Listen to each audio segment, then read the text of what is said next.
Dibela sama Kak Seto.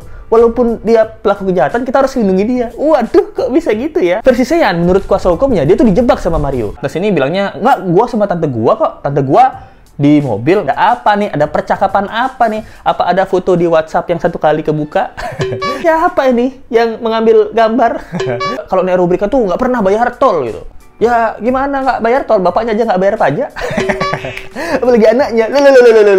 Klien kami Mario bahwa saudara S dan saudari AG itu tidak berbuat apa-apa. Dan memang ini murni atas pilihan yang dilakukan oleh saudara tersangka ini. Agnes ketahuan bohong, diserang balik sama Seian sama Mario. Kita dijebak nih sama Agnes. Misteri makna behind the scenes video klip memiliki tapi tetap sopan.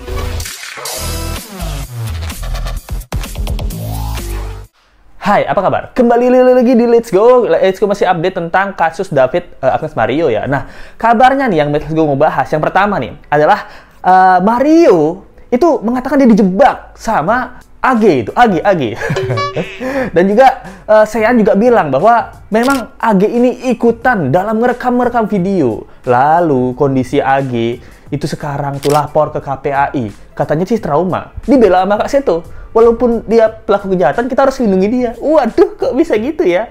Nah, jadi yang pertama Let's Go bahas tentang apa ya? Tentang Sean Lucas nih, omongannya Sean Lucas. Persis sama yang Let's Go bilang di video sebelumnya ini gitu. Kalau belum nonton, tolong tonton ya videonya Let's Go yang sebelum ini. Dia bilangnya, AG ini ikutan kok ngerekam gitu. Kan Let's Go udah bilang, dari video ini aja, dari foto ya maksudnya, nggak nampilin video, foto ini aja. Kan udah kelihatan, ada dua cowok di dalam satu frame kamera. Siapa ini yang mengambil gambar?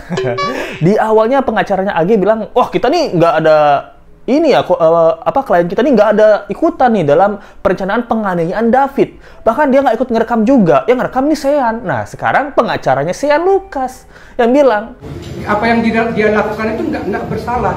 Seian ini dia nggak salah. Sekarang semua pengacara bilang pelakunya nggak salah ya. Dia bilang AG ini juga ikutan nih dalam merekam videonya waktu Mario Dendi menghajar David. Gitu. Ketahuan kan? Sekarang sudah berbalik nih.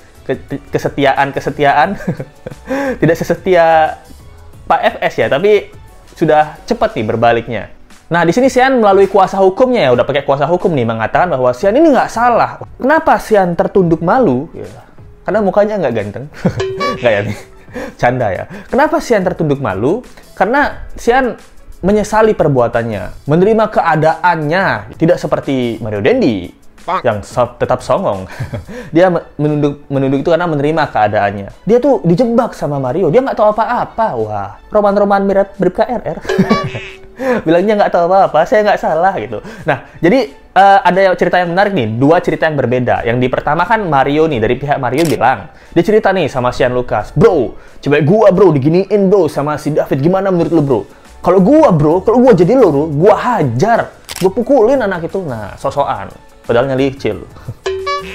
Nah, mendengar itu Mario marah kan. Oke, let's go, kita cari orangnya. Nah, itu versi Mario. Ternyata versi Seian ini beda, guys.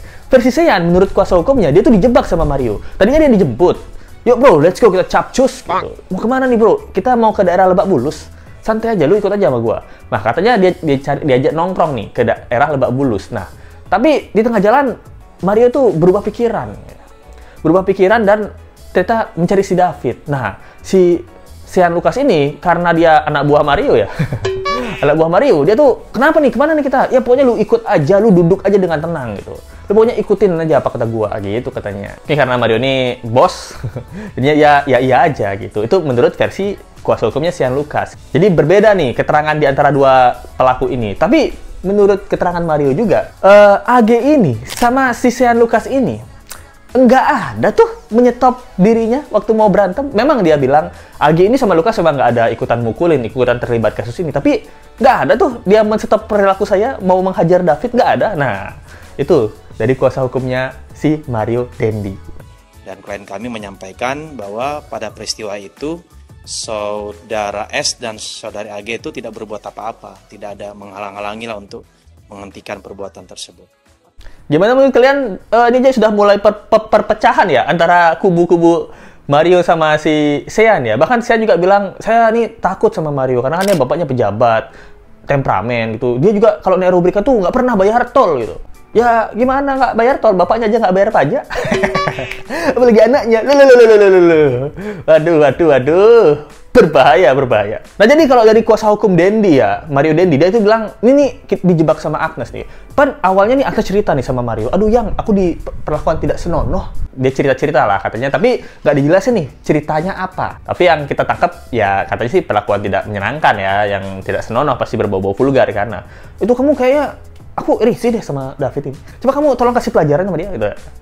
Jadi ini dia membuat Mario marah ya. Apa cewek gua digoda-godain, gua bakal sikat anak itu. Ayo let's go kita capcus. Nah itu sih awal mula kenapa Mario ini marah ya sama si David ini. Tapi let's go mendapatkan dari Twitter ya. Nah ternyata David ini seperti yang let's go prediksi, dia tuh pasti udah nolak berkali-kali. Nah dari Twitter ini kita baca sama-sama ya. Ini kasih let's go sumbernya. Nah ternyata menurut hasil digital forensik ini belum diketahui akurat atau enggak informasi ini. Tapi dikasih info aja dulu, siapa tahu bener kan. Kayak kemarin kita mengira bahwa Agnes ini pasti ikut ngerekam, ternyata bener. Nah, untung ada detektif netizen ini. Nah, dia bilangnya bahwa David ini pernah diancam nih buat ditembak gitu. Ditembak loh. Ngancemannya anak pejabat, gila. Ini anaknya Pak Sambo apa gimana? Berapa kali nih David udah bilang nih, kan udah Agnes kan mau ngasih kartu pelajar, balik kartu pelajar. David udah bilang berapa kali, oh jangan Nas, aduh aku nggak mau lah berurusan lagi sama kamu. Kalau mau kartu pelajarku, kamu gosenin aja. Nah bener nih David, pinter David, gosenin aja. Berapa kali nih dipaksa, ayolah ketemuan. Nah zaman udah canggih, tapi kalau sampai David ini bener bilang sama Agnes, udah gosenin aja, berarti bener. Memang Agnes yang niat untuk menjebak David ini. Di sini juga dibilang ya, berapa kali David berupaya untuk eskalasi, menghindar dari pertemuan dengan para tersangka pada tanggal 20 Februari kemarin. Komunikasi ini nih dari pukul 3.57 PM sampai 7.18 PM, dari 3 sore sampai jam 7 sore gitu loh. Tapi dari digital forensiknya David ini, mungkin di HP-nya ya kan, David koma sekarang, mungkin HP-nya dicek, itu nggak ada tuh ditemukan bukti, gambar, atau chat, atau video, atau voice note tentang pelecehan seperti yang ditudingkan oleh beberapa akun medsos. Nah, itu sih menurut kabar di Twitter. Nah, ada juga nih yang diduga, ini dugaan ya, diduga ini chatnya Agnes sama David. Jadi cerita ini dibilangnya 10 kali nih David dipaksa buat turun, buat ketemu sama pelaku, dipaksa pokoknya, kamu keluarlah. Nah, kan di rumah temennya ya. Nah, udah 5 kali bilang David buat digosen aja. 2 kali David bilang buat dititip security komplek. Kalau niat banget, ini David, ini kartu pelajar kamu loh. Kamu nggak bisa sekolah tanpa kartu pelajar ini, David. Bayangkan bagaimana nasib ke depanmu sekolah tanpa kartu pelajar. Itu kan kita kehilangan jati diri kita sebagai pelajar, David. Nah, mungkin di iming-imingi gitu ya. Nggak tahu nih iming-iminginya apa. Nah, jadi pokoknya dipaksa buat keluar, padahal udah bilang titipnya di security komplek gitu. Nah, kalau nggak mau keluar, si pelaku nih bakal nelpon Brimob katanya. Mungkin tahu ya, ini anak pejabat pasti bisa hubungin Brimob ya. Ini bisa jadi Agnes yang ngomong, atau bisa jadi Mario nih yang ngechat pakai HP-nya Agnes gitu. Gue telepon Brimob, kalau lu batu, berarti udah ada ancaman nih. Lu harus cepet turun pokoknya. Wareng aja yang turun. Wareng itu apa wareng? Gue nggak tahu wareng apa. Mager ngapain gitu, telepon coba. Nah, lu bilang sama tante lu ya aneh gitu, tante gue di mobil. Nah, mungkin omongannya, lu kesini ngapain, sama siapa gitu. Mungkin David menanyakan ya, nih kamu kesini ngapain? Dia kan takut terancam ya, mungkin udah berkali-kali diintimidasi, takutnya sama Mario ini diintimidasi gitu. Nah, mungkin si Agnes ini bilangnya, enggak, gue sama tante gue kok, tante gue di mobil. Makanya dia nanya, lu bilang sama tante lu ya aneh gitu, tante gue di mobil gitu. Mungkin maksudnya David, lu bilang sama tante lu ya buat titipin di security atau di gosen aja gitu.